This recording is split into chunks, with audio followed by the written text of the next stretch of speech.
Bonjour à toutes et à tous, ravi de vous retrouver sur Canal Phi avec en plus une bonne nouvelle. Sur les retraites, ça y est, tout est réglé. Il n'y a plus d'âge pivot, donc il n'y a plus de raison de faire grève, on est satisfait et on peut rentrer à la maison. C'est pas mal, non?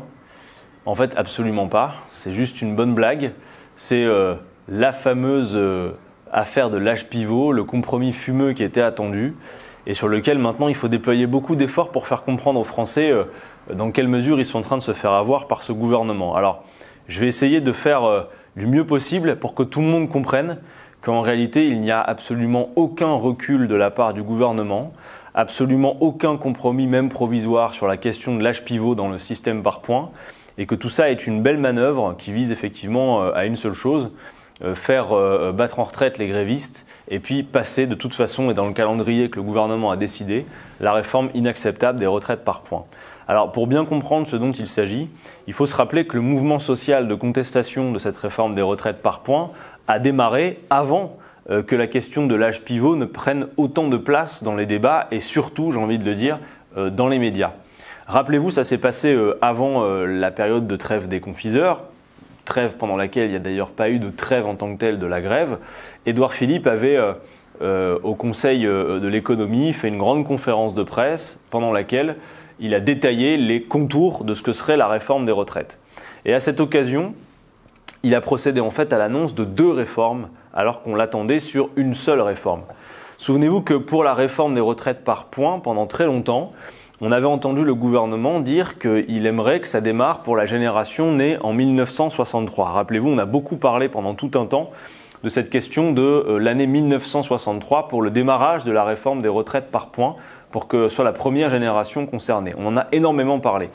Et sans doute pour une raison qui est que le gouvernement avait bien vu et anticipé que cette génération était tout de même fortement représentée parmi les syndicalistes et les grévistes.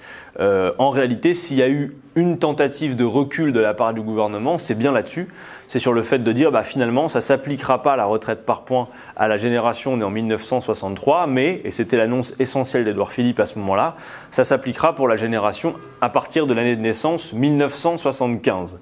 Et donc, première annonce d'Édouard Philippe à cette période, c'était de dire la retraite par points, le système par points, va s'appliquer à partir de génération 1975. Et là, dans un premier geste de soulagement, tous ceux qui sont nés entre 1963 et 1975 se sont dit très bien, donc nous ne sommes pas concernés. Pas exactement, puisque en réalité, dans le même discours, Édouard Philippe, vous vous en souvenez, avait lâché cette phrase « Mais pour toutes celles et ceux qui prendront leur retraite en 2027, il y aura un âge d'équilibre de 64 ans. » Alors là, vous faites un petit calcul rapide de coin de table. 2027, moins 64, ça veut dire à quelle année faut-il être né pour avoir atteint l'âge de 64 ans en 2027? Et là, magie, vous tombez sur le chiffre de 1963, précisément le chiffre qui était envisagé au départ pour la réforme des retraites par points. Donc c'est-à-dire qu'en quelque sorte, ce jour-là, Édouard Philippe a dit, certes, la réforme par points commence pour la génération née en 1975, mais néanmoins, il applique à la génération d'avant, celle née en 1963 et en vérité même un peu avant, jusqu'à 1959, l'une des principales conséquences qu'ils auraient eu à connaître s'ils avaient quand même bouffé de la retraite par points, à savoir un âge d'équilibre qui est l'âge de démarrage de l'équilibre à 64 ans. Et c'est sur cette mesure, qui est du coup une mesure d'économie financière imposée à la génération avant que s'applique la retraite par points, qu'on a commencé à parler de l'âge pivot. Et c'est sur cette deuxième mesure, en quelque sorte cette seconde réforme, une réforme purement financière et d'économie avant l'application de la retraite par points pour un retour à l'équilibre, comme dit Édouard Philippe du système, c'est sur cet aspect-là et uniquement sur celui-ci que des syndicats réformistes, comme par exemple la CFDT, sont montés au créneau contre le gouvernement en disant la retraite à points, nous, syndicats réformistes, CFDT, on est d'accord, mais pas la mesure d'équilibre financier pour cette génération et visant l'équilibre en 2027. Et donc, sur les plateaux, on a commencé à parler de l'âge pivot, de l'âge pivot, de l'âge pivot. Et on s'est dit donc, en quelque sorte, il peut y avoir un compromis autour de cette question de l'âge pivot. Et à force d'en parler, beaucoup de gens ont fini par comprendre que s'il y avait compromis sur l'âge pivot, ça concernerait l'âge pivot pour tout le monde en quelque sorte, y compris pour ceux qui allaient connaître le système par points, ce né après 1975, et que peut-être l'essentiel, l'âge pivot, c'est-à-dire l'âge auquel vous pouvez partir avec un taux plein, serait discutable. Et finalement, il y a eu une vaste embrouille, bien organisée, il faut le dire, par le gouvernement, puisque maintenant, là je reviens à plus récemment, maintenant que ce compromis prétendu sur l'âge pivot a été trouvé, eh bien c'est le moment où s'applique cette vaste opération d'enfumage qui fait croire qu'en quelque sorte il n'y aurait plus de problème. Soyez rassurés, l'âge pivot a été retiré, alors qu'en réalité ce qu'a fait Édouard Philippe, c'est simplement proposer que provisoirement soit retiré du projet de loi l'idée de l'âge d'équilibre à 64 ans pour celles et ceux qui partiront en 2027. Mais sachez, les amis, que l'âge pivot, l'âge d'équilibre dans le système à points est un mécanisme qui perdure et qui ne peut pas être modifié parce que c'est l'essence même de leur objectif du système par points que de faire en sorte que génération après génération, l'âge pivot ou d'équilibre, parce qu'en fait c'est la même chose, se décale génération après génération, c'est-à-dire qu'en quelque sorte, pour atteindre une retraite à taux plein, vous devrez travailler toujours plus longtemps.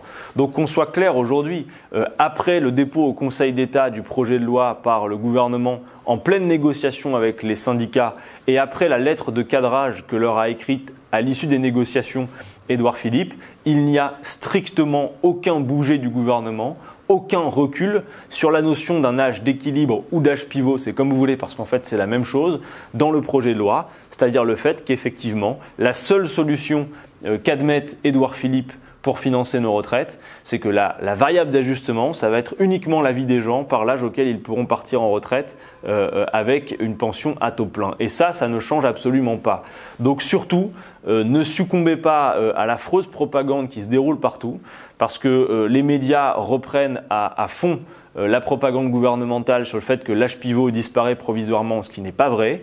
Et également, cette information selon laquelle, répétée d'ailleurs par le Premier ministre hier, au journal télé de France 2, le niveau des pensions ne baissera pas. Si les amis, je suis désolé de vous le dire, mais le niveau des pensions va baisser puisque à âge égal, comparativement au système actuel, vous devrez travailler plus, voire même des années en plus, en fonction de votre génération, pour atteindre le même niveau de pension et la pension à taux plein. Si à âge égal, d'un côté vous avez une pension à taux plein dans le système actuel, mais demain dans le système Macron, vous devez travailler plus longtemps, c'est bien qu'à âge égal, votre pension a diminué. Donc on voit bien toutes les habiletés et les tentatives d'éléments de langage permettant de faire croire aux gens que le problème serait réglé et qu'il n'y aurait pas d'inquiétude à avoir. Eh bien si, en réalité rien ne change et le gouvernement est déterminé à passer en force parce qu'en plus, même sur la question de l'équilibre financier avant l'application de la réforme par points, il dit on remet ça dans les mains d'une conférence de financement des syndicats, mais si on ne trouve pas de solution, eh bien on reprendra la main. Et je vous dis, la seule solution que eux voient, c'est le fait que les gens travaillent plus longtemps. Parce que sinon, quelle autre solution on a? Et là, on vient vraiment au fond de l'affaire sur les retraites. Le gouvernement, Emmanuel Macron, dit on vit plus longtemps, il faudra de toute façon travailler plus longtemps.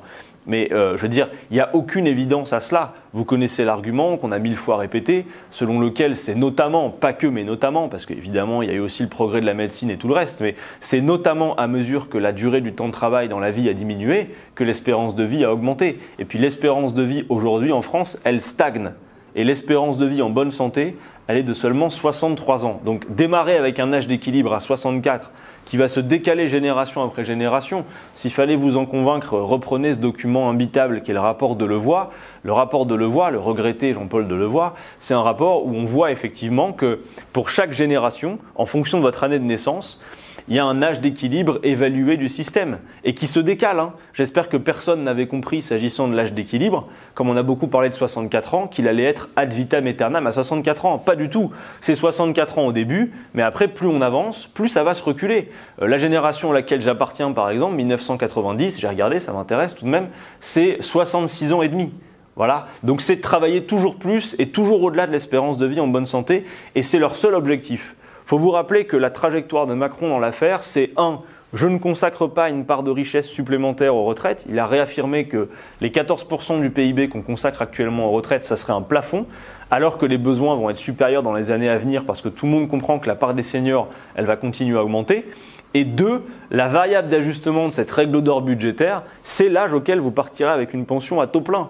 Voilà, c'est-à-dire qu'encore une fois, au service d'un objectif d'austérité qui est un objectif purement budgétaire, et autoritaire en quelque sorte, arbitraire, eh bien la variable d'ajustement, c'est le fait que les gens bossent toujours plus longtemps et ils n'entendent faire que cela. Et c'est à cela que sert le système par points. Le système par points, c'est un outil au service de cet objectif, qui va faire en sorte qu'en fonction de l'espérance de vie de votre génération, eh bien, vous devrez travailler plus ou moins, plus longtemps pour pouvoir atteindre le même niveau de pension.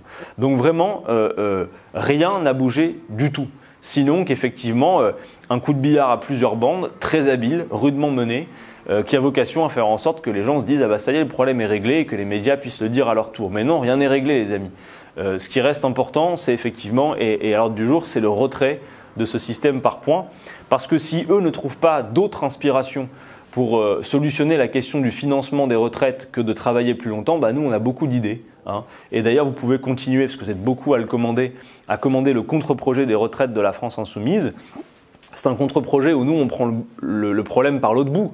On dit c'est pas un objectif comptable et la vie des gens au service de cet objectif, c'est la vie des gens l'objectif politique et la comptabilité au service de la vie des gens. C'est le strict inverse. Nous on dit puisque c'est 63 ans en bonne santé, il faut pouvoir partir à un âge où on peut profiter de la retraite sans être cassé par le travail, sans être malade. Donc départ à la retraite dès 60 ans, avec 40 annuités pour une pension à taux plein, parce qu'au passage, quand on parle en annuité, 40 annuités, quand on parle en trimestre, on sait comptabiliser ce qu'est une retraite, une carrière complète. Mais quand on parle en points, ils sont toujours incapables de nous dire ce que sera une carrière complète.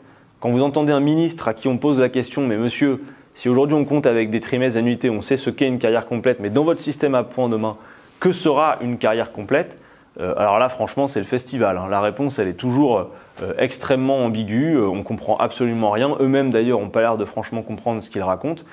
Parce que, bien évidemment, si vous prenez en compte toute la carrière, tout le monde va être perdant. Alors qu'aujourd'hui, c'est les 6 derniers mois pour les fonctionnaires et les 25 meilleures années pour le privé.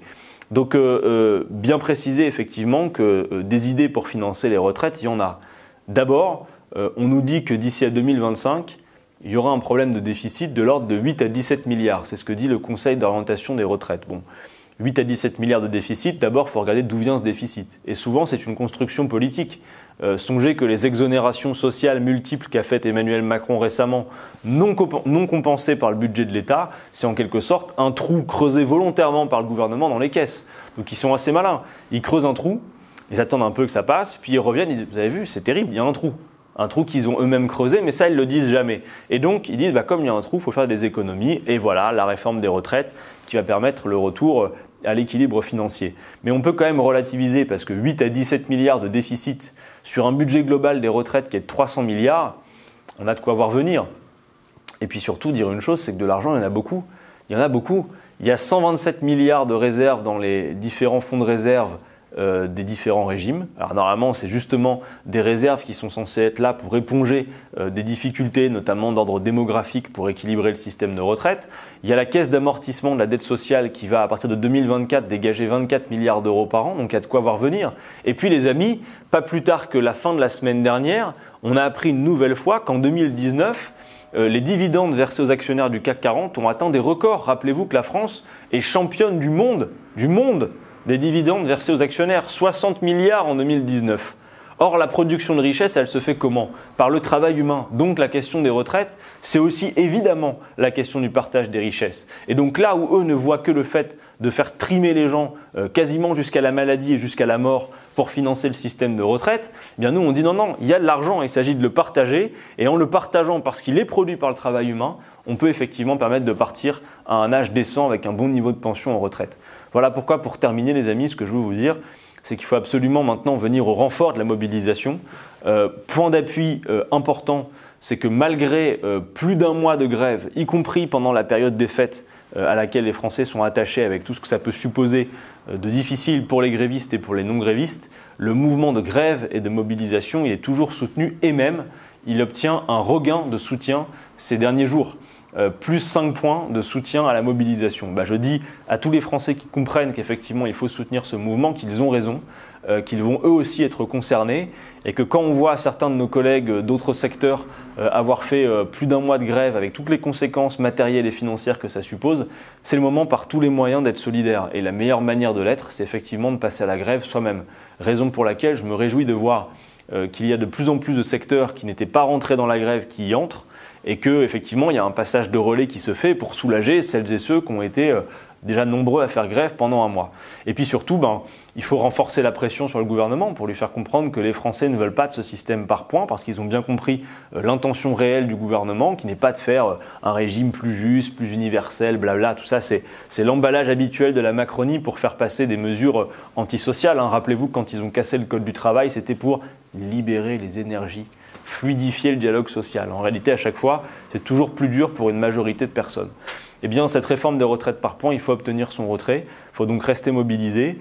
Et je le disais, cette semaine, il va y avoir plus de journées d'action encore, puisque l'intersyndicale mobilisée pour le retrait appelle cette semaine à 3 journées consécutives d'action, ce mardi 14, le mercredi 15 et jeudi 16 janvier. Donc le 14, 15, 16, vraiment, soyez-y. Si vous n'avez pas encore été mobilisé sur la séquence des retraites, soyez-le, soyez contagieux autour de vous, dans votre entreprise, auprès de vos collègues, auprès de vos amis. Mais il faut véritablement qu'on puisse faire battre Macron en retraite sur ce sujet, parce qu'à l'heure qu'il est, il est toujours minoritaire sur le fond et le mouvement est toujours soutenu. Or, effectivement, c'est de plus en plus compliqué quand les niveaux de salaire sont aussi bas après des jours et des jours de grève. Voilà les amis ce que je voulais vous dire. Faites circuler l'argumentaire pour ne pas succomber à la propagande qui va à bon train. Et je suis convaincu qu'à l'heure qu'il est, nous pouvons toujours et nous devons obtenir le retrait de cette réforme des retraites par points pour imposer un autre modèle et consolider le modèle solidaire par répartition français et pas le rendre indigent au service des fonds de pension et de BlackRock et consorts comme ils vont le faire. Voilà, à très bientôt les amis et bon courage pour cette nouvelle semaine de mobilisation pour le retrait de la réforme des retraites par points. Si vous avez aimé cette vidéo, n'hésitez pas bien sûr à la partager, à la faire circuler et puis bien sûr pour vous tenir au courant de toutes les autres que feront les amis de la France Insoumise et les prochaines, eh bien faites la meilleure des choses qui puissent être faites, abonnez-vous à Canal Phi. Voilà, à très bientôt les amis sur Canal Phi.